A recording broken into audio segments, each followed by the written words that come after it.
Hello everybody, thanks for joining us today. Our episode with local candidates is brought to you by Yes You Can with Lance McCann, your local realtor. And today we're starting out with my friend, Mr. Paul Canepa. Paul, how are you, sir? Fine, thank you. All right. Now, Paul, I think most people probably know you of one of two ways. They either are, you've been a city councilman for how many years for Stockton? I was on the council the first time for 4 years, and then I ran for supervisor and didn't get that seat. So now I'm back on the city council for the 4 years, which is going to be ending this year. Okay. You're running for District 2. District 2, yes. And as a supervisor. And I was going to say, people also know you because of your big family business. Yes. My family business is Canepa's Car Wash, which was started in 1955 by my father. And so we're celebrating 67 years this year in business. So that's where I was just at and had to go and suit up to come here for this interview, which I thank you for having me. Well, thank you very much. You know, I would just have to say, if I was running against you, I would complain that it's unfair because year round you have a big Canepa sign. Yes. That's on Pacific Avenue. Yes. So yes, good name ID. You know what I mean? We've been in the customer service business for many, many years. I've done it for, I think, 31 years now. So born and raised in Stockton, California, and I'm very proud to call myself a Stocktonian. All right. Well, Paul, I don't think it's any secret that there's two things that are on people's minds in Stockton very often if you talk about local politics. One is public safety, the other being homelessness. So let's just start off real quick with, what are your thoughts about what we can do as a county supervisor? If you become a county supervisor, what can you do to assist in improving public safety in San Joaquin County and possibly improve even the city of Stockton's situation? So what I bring is experience, obviously, from being from the city of Stockton and being, with the Stockton Police Department, and the experiences that I've learned and are going through right now. We have funding right now for the city of Stockton for 484 police officers, and we currently have 412. So it's been a real struggle hiring and retaining police officers. So this year is a negotiating year, so we need to figure out a way to get our officers to stay and get our people to either want to come here to work and train or laterals. So that's been the biggest struggle for us, is because other communities and municipalities are paying better wages and benefits. So how you do that and how you do it at the county level is the same as how you do it at the city level. So right now we are, with the spikes in crime, it's a struggle. So coming out of bankruptcy, we've seen that now things are getting better. I mean, there's a fear of a recession again. So how we can do that and stay fiscally sound at the city. But I mean, the stress and the work overload for our officers, men and women, and the support staff is overbearing. And I mean, you get burnout, and it's a very, very difficult position to be in, because then people hire our officers from the city because they're well trained, and 2 years of service in the city of Stockton is like a seasoned veteran anywhere else.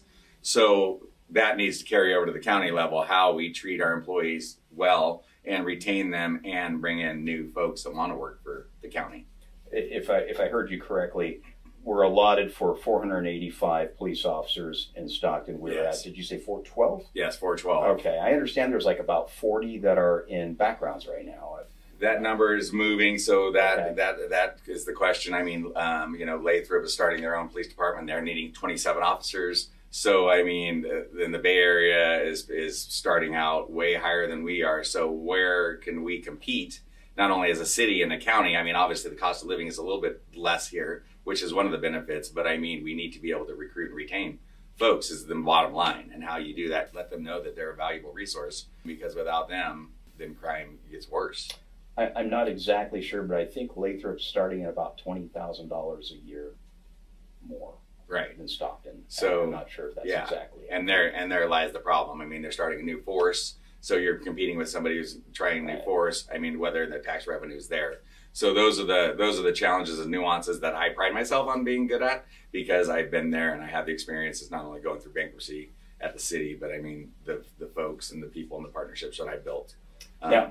Another side of public safety, of course, is fire. Stockton Fire Department, it's my understanding they're woefully understaffed also. Is that your interpretation? Yes, I'm proud to say that I have their endorsement. So Okay. that's exciting for me to have the men and women of the Stockton Fire Department as a. But that true is the calls of service. I mean, so they have mandatory callback times. I was just talking with Mario last night, who's the head of the union, and he said it's hard to plan stuff on the weekends because there's mandatory callback. So you have the same problem there, you know, whether or not the recruiting, the hiring, the wage issues, and that's everywhere in the state right now. But I mean, some places can afford more. And we've got to figure out where our threshold is, where we can at least keep and retain folks, you know what I mean, to make it a good place for them to work. Homelessness. Would you consider this primarily a city problem, county problem, state problem, federal problem? Where do you think the onus lies? Who has the biggest responsibility? Do you think becoming a county supervisor, you'll be able to do more to address this issue, or what's your thoughts? That's the hard one, because there's a lot of cooks in the kitchen on this one. So I mean, everybody, you know, as far as the mental illness aspect of it, the drug and alcohol problems with it. I mean, so federal, state, county, we had a plan teed up, and then at the county they changed it so that if you had any changes in budget, you needed 4/5 of a vote. So that our plan was to do a sprung navigation center with the county, and that one didn't work. So now we've partnered with the homeless shelter, and they're doing 180 beds, and they're doing portables. So that's going to break ground next month. And then the county also allotted us $6.5 million. So the NOFA just ended, which is notice of funds available, to do 300 possible more low barrier shelter beds. So, but it's partnerships. I mean, that's the hardest part, because you need to parlay the money together. And a lot of people, you know, are saying, oh, you guys shouldn't do that. It's not going to work. If we don't try to make change and at least have somewhere for them to go, they're in everyone's neighborhoods. They're on, you know, everyone's off ramps. They're digging into infrastructure all over the city. And since the pandemic, the governor was saying you can't, you know, move anybody around. So then it exacerbated the problem, where the city of Stockton did it for health and safety issues. So if it was a health and safety issue, then that was the only time that we were moving them. But getting Caltrans, that's the state level, getting them involved is difficult, and getting everybody on the same page. And that's what I believe I could do at the county level, is get more players involved so that we can collaborate and get it done. Paul, once again, really do appreciate your time, and was just wondering if there's any last moment things that you'd like to tell our audience, your potential voters. Definitely. I think that I'm the most qualified candidate for the job, because I have had experience leading the city through bankruptcy and very difficult times, as well as COVID.